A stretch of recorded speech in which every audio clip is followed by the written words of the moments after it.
Good morning, Brian Newman, the Fire Behavior Analyst for Incident Management Team 3. We'll talk about the fire behavior and the expectation of what you're going to expect to see over the fire today. So we're going to start off this morning with light smoke over the fire, and that's going to kind of moderate our activity to start the day, but that's not going to last long. We're going to get some southwest winds that are going to push over the fire and just start making that smoke clear out. Every time that's been happening on this fire, we've seen some increase in activity.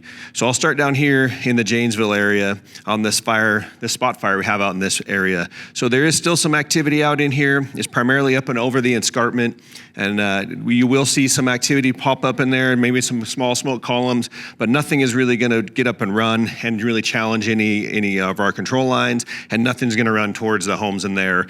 Primarily the activity is over, like I said, on the far side of the escarpment, and there is crews working in that area. Coming up in towards the area west of Susanville, over on Hamilton Mountain and Duffy Mountain. Again, there's some isolated heat in there, and then there's some areas that will produce some smoke columns, but it's all interior heat, and it's all areas that are being worked by crews. It's in the heavy dead and down fuels that are in there, the trees that are on the ground, the stump holes, and those types of things. So we can expect to see more of those smoke columns in there today like we saw yesterday, but again, nothing's challenging any of the lines, and it shouldn't get up and make any large runs towards any of those control lines.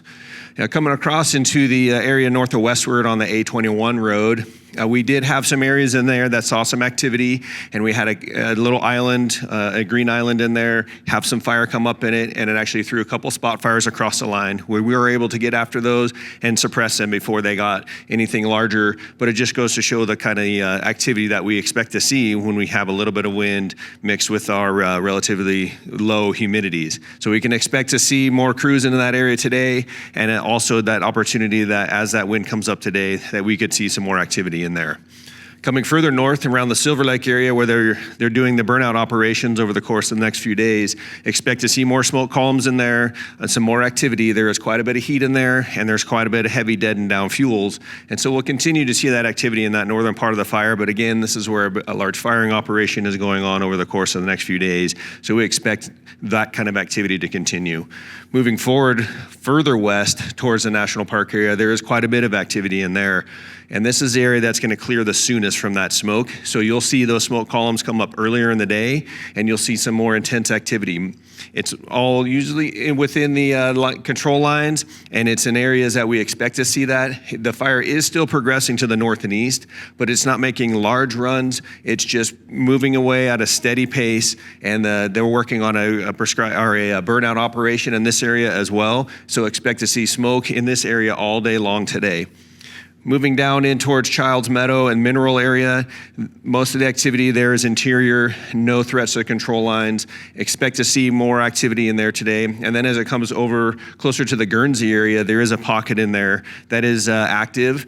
It's north of Highway 36. It's not threatening the control line, but it is burning out in the really heavy dead and down area. So again, expect to see continued activity in that area, more smoke produced out of there, but is burning back into the main fire. The rest of the area of the fire, western part of the lake, Chester, on Almanor, and all those types of areas, just some smoldering pockets of dead and down fuels, nothing that's going to challenge any control lines. There is some pine needle cast that's come down across a lot of this fire from those dried out trees from the fire that had gone through there. So there is some opportunities for those areas to maybe flare up, but they'd be relatively small, little ground fires that are not going to threaten any homes or control lines. And we expect that to continue until those stump holes and those heavy fuels keep burning out. Thank you.